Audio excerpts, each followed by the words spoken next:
YouTube, how the heck you doing? This is Corey here with Watcher of Realms. This is going to be another episode of VOD review. I haven't done one of these in a minute. I think I forgot how to do it. Let's just go ahead and see. All right, let's go through it. So we are against Smash Pandas, which I believe is Jake Smash's guild. They're actually really good. So let's just go through the personal record. I'm not going to show these defenses. I learned something though. Lubu sucks. So let's go ahead and get to the attacks.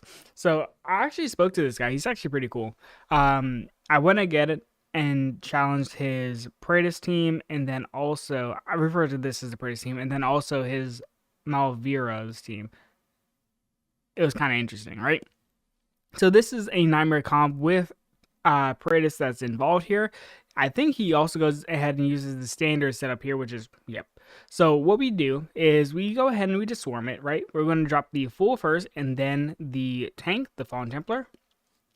And then we're going to go ahead and drop another Fallen Templar once the Fool has moved a little bit. Perfect.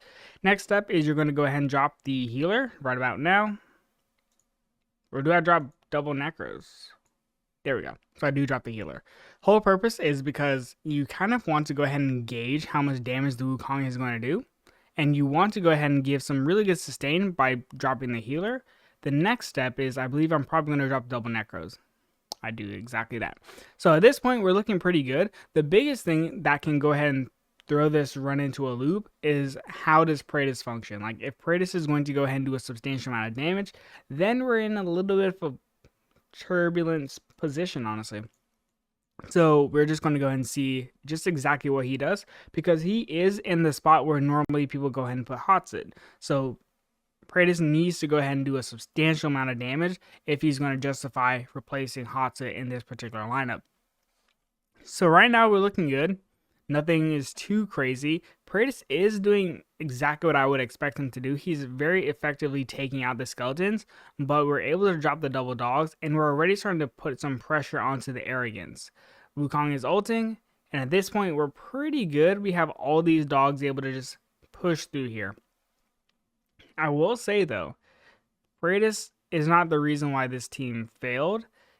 It's just whenever you're going ahead and having a Nightmare team up top, it's just not going to work, at least right now in this current format. Generally speaking, even Nightmare teams in general in this current format are not that good, unless you're going ahead and incorporating, and I believe I double hit this, yeah. Unless you're going ahead and incorporating Carnelian and Ardia and doing the placement over here. Then you'll go ahead and see some success, but even then it's a little bit of a BP check. It just depends on a couple of factors and a couple of interactions with the stuns. So we go ahead, we just double chow this. So we're going to do the same process. I don't think this Wukong is A5. I actually did attack a A5 Wukong. At least I'm assuming it's A5, because good lord, it deleted one of my Templars. So we'll go ahead and see that in a little bit. But pretty standard, right? Arrogance is going to go ahead and ult. He's going to do damage here. And then we're just kind of setting up the swarm. So let's run this down. Feeling good. At this point, Praetus has procced his ult. Honestly, I think this Praetus is in Soulbound Arcana. I wouldn't even hate if he was like an Infernal Roar. I know sometimes people go ahead and put Praetus in Infernal Roar for Arena, single target, so you can go ahead and have some immediate damage. But yeah, I like Praetus. I actually like how this team comp performed. It's just a little bit tricky, right? Just because of not even your fault. Just whenever a team is up here, it's a little bit tricky. I wouldn't even mind doing a Dahlia. I'm surprised people haven't tested that, because Dahlia is going to go ahead and give a pretty decent amount of slows. I think she'll give you the additional block as well for Torador. So he tanks a little bit better, and you're getting the poisons that'll stack up and deal a little bit of damage to the backline, which might prevent the swarms, but I don't know. That's something subject for some really deep testing. Now we go ahead and attack this team. This is an Ingrid Ardia team. It's just tricky sometimes when you're going ahead and attacking these teams. Like sometimes it works really well, and then sometimes you just get bopped up. I believe I dropped the Maw, or do I do the Fool first? Fool, yep. into the Maw. Now, there is some contention behind this as to what order is proper. Truth be told, dropping the Fool into Maw is typically better because the Fool will stop right about here, like in these two tiles, and swap over and give Maw the shield. And what happens is Maw takes a bit less damage in the process by you doing that. You just have to be a little bit cautious, right? Because, see, turns. You just have to be a little bit cautious because if you mess up the timing, the Fool will get to this tile and start getting hit and then just die. And that's the last thing you want, right? So he goes ahead and shields again. He's still outside of Ardia's range. So here we go. The main goal is we need the Fool to go ahead and just take out Brook here. And here we go. We're going to proc Lily passive right there. So Lily's passive is procced. And now we're pretty good. We're going to drop the axes and the healer because we're still in this zone where we need to go ahead and take out the Brook here. If we do that, then we're super successful and we're feeling good. So let's speed this up. Healer is going to go ahead and start giving some sustain to these units. And we're in a race against the clock to go ahead and take out Brook here. And bam, we go ahead and proc his ultimate, or not his ultimate, his passive. Also, just notice this is Brook here using his exclusive artifacts, so he actually has less block. So that's good to know. And right there, the Maw has gone ahead and forced Lily again. So now we are in like a race. If we do enough damage to take out Brook here, we're feeling really good. And we should do it right about now after this next set of hits.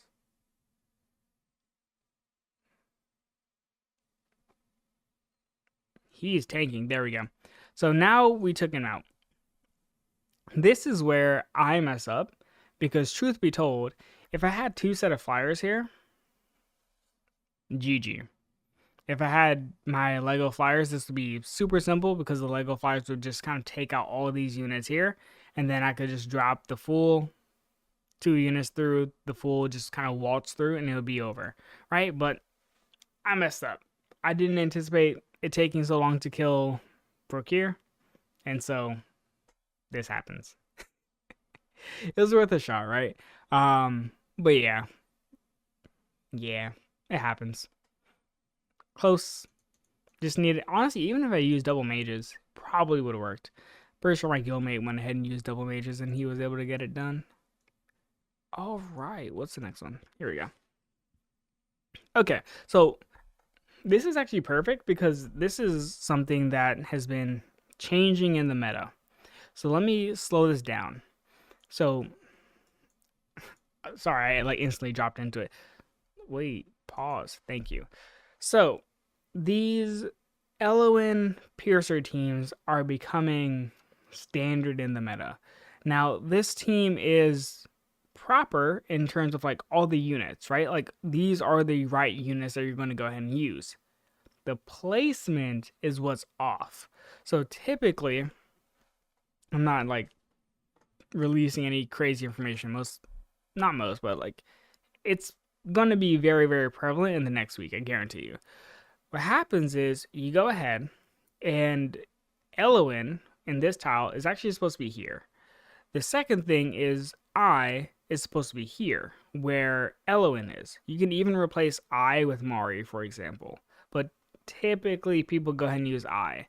The next thing is where Silas is, you actually want him further up. You want him in this particular tile. And then where Yovar is, you actually want him here. You can alternate if you want your Yovar here and your Silas here. That is personal preference. It literally doesn't matter. Both ways pretty much work the exact same. I personally like Silas here, Yovar here. That's just me personally. Because Yovar attacks really fast, and I think whenever a unit gets past here, they're probably pretty low, and Yovar is really good at just cleaning up units. Silas attacks a little bit slower, at least it feels like he does, and doesn't really clear the job as much. So let's go into it. So with this, we're just going to drop the axes immediately, and then we're going to go ahead and try to proc Brokir's passive here. We also get a little bit of good RNG considering where I goes ahead and starts dropping her crystals. Let me go ahead and restart this. She actually starts dropping them everywhere else than what's really necessary. So we're able to go ahead and proc the Brokir shield. The next step is we're going to go ahead and essentially Drop the axes and the healer at 9 cost. Drop them. There we go.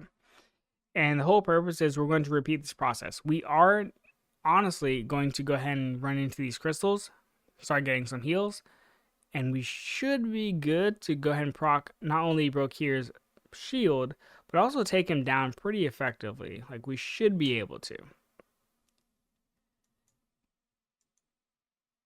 There we go. So we go ahead, force his shield. Now, one thing to note is Silas has procced his ult, but this is fine. Reason being, we can start setting up a swarm. So we're going to go ahead, drop the Templar, because we were unable to go ahead and take out Brokir because of the eye crystals. And we're going to drop the double Necros, and then the healer, and then really kind of start setting this all up for us. So let's go ahead and speed this up. Double Necros into healer. There we go. And here's what's going to happen, right? Let's slow this down. Silas is going to target every single skeleton on the planet. He's hitting these skeletons. And honestly, in this run, I was kind of scared because the way that everything's positioned, it looked like he was taking out the Necros, but he was actually just hitting the skeletons, like I thought he would. So at this point, we're starting to build up the swarm, and we're really just stacking up all these units here to go ahead and drop the double dogs. So one set of dogs runs through. Their purpose is to start cracking these eye crystals, and they start to. And then the next set comes through here, and Silas is going to continuously target all the skeletons, and he will swap over to the dogs occasionally, but he's mainly going to focus on the skeletons themselves, right? He even just hit that skeleton right there instead of these 2 dogs. And here we go. We're starting to push through really effectively. And that's how it works. Pretty simple. It's really just because Yovar's job is to kind of clean up. But if Yovar was placed here, he would instantly start hitting the Necros because he would snipe out the Necro spawns and then just start wailing at the actual Necromancers themselves. And that's the proper placement for the team. Let's go ahead and I think, did I double hit it? I might have. Yeah. So I'll just go ahead and let this run super quick, like 3x speed. Here we go. Also, one thing to note, I think it's interesting because I think I follows a pattern here. I think she does pretty much the exact same orientation. She starts putting them back here, which is kind of cool. Speed this up. I think I try a different strat here. I do. I drop the full first this time. And then I think I go ahead and drop another Templar.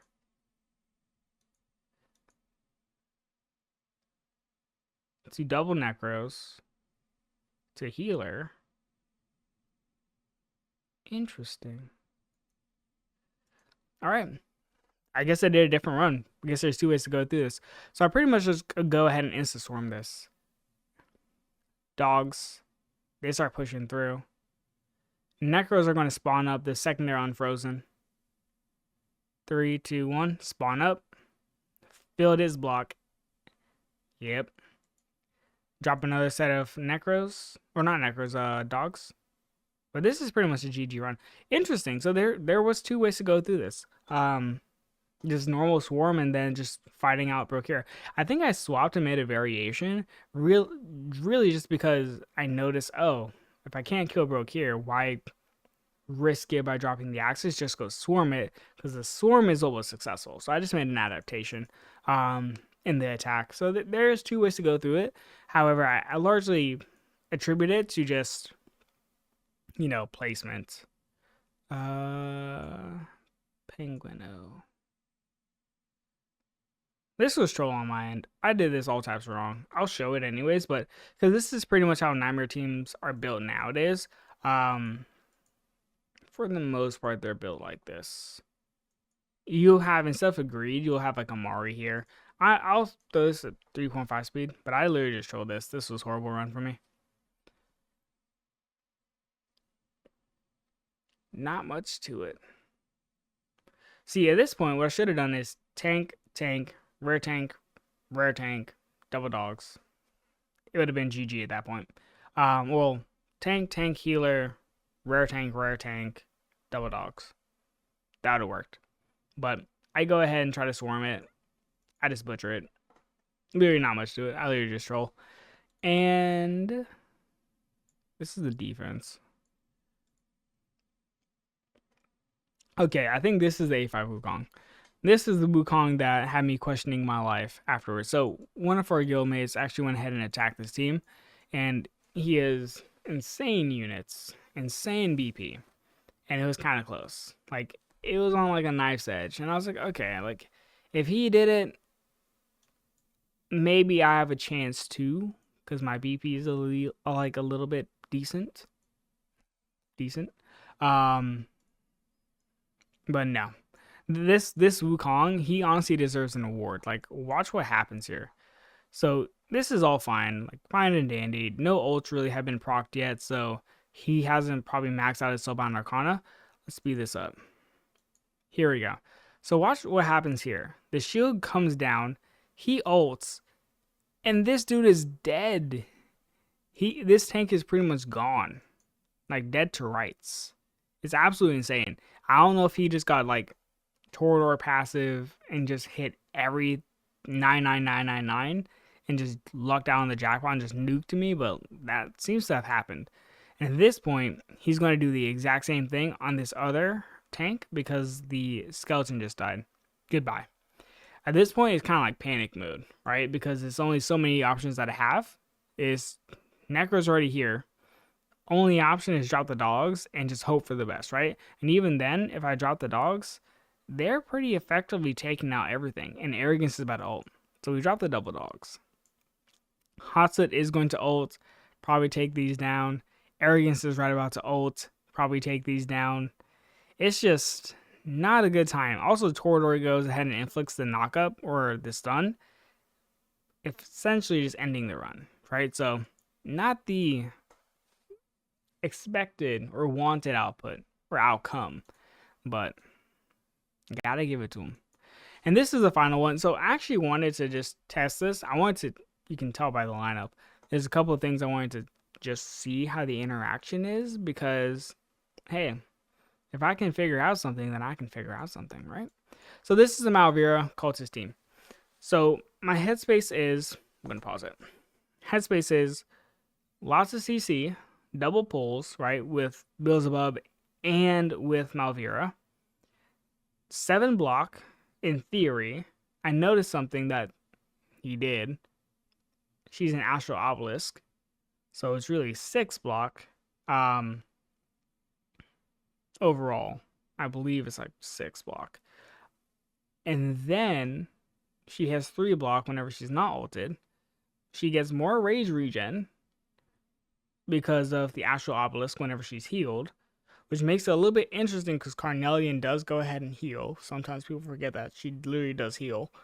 And then also the damage boost to the attack. Now, I don't know necessarily how much the attack benefits, but there is a clear benefit towards having the Astral Obelisk because of the rage regen aspect of it. So I noticed it after the fact. But we go ahead and we're going to go test some units. So we go ahead and drop the Pharaoh Guard, number 1. The next step is, I believe I dropped the frozen, like, shield dude. Yep. Now, I want to just see how effective is this guy. Like, how well does he work overall? Because he has the ability to be really, really game-changing, at least in my opinion, right? So he gives a little bit less of a shield, but he gives an AoE shield, right? He's going to shield all these units here whenever he goes ahead and inflicts his next shield. So here we go. So he's tanking very well, right? There's no issues that I'm seeing here at this point. And there we go. Interesting. Hold on.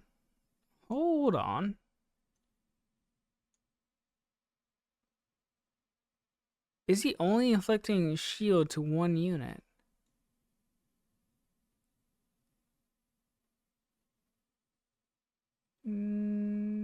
It looks like that was an AoE. Okay. That final one looked like a little bit of an AoE shield. Alright, so let's just go ahead and run it down. That was a little bit interesting though. Alright, so we go ahead and drop the Pharaoh Guard, drop the next Pharaoh Guard, and the Shielder. Healer, At this point, we are stacking up a lot of resistance to the magic damage. The next thing is we're going to drop the Infernal Cleric because the Infernal Cleric gives you additional magic resist. And since this is a cultist team, he doesn't suffer from the fact that he's weak to arbiters. So we are very tanky, is what it's supposed to be. Next thing is we drop, I think, a set of dogs here. But Anora's chunking. Like, Anora's actually doing a substantial amount of damage just because of all the slows and all the CC effects. So these dogs actually don't survive that well. But it's also my fault because I didn't have that max to fill. That's my fault. And then I dropped another set of dogs here. But it's pretty GG, right? Now, there's a multitude as to why this fails. First thing is, I assume Malera was going to be in Bastion Ring. So the rage regen aspect is way different. Secondly, these tanks are still alive. Like, they're fine. So honestly speaking, the proper approach would have been Farragard, Shield Dude, or Farragard, Shield Dude, Healer, Infernal Cleric, double dogs. But affiliate the dogs as the max fill.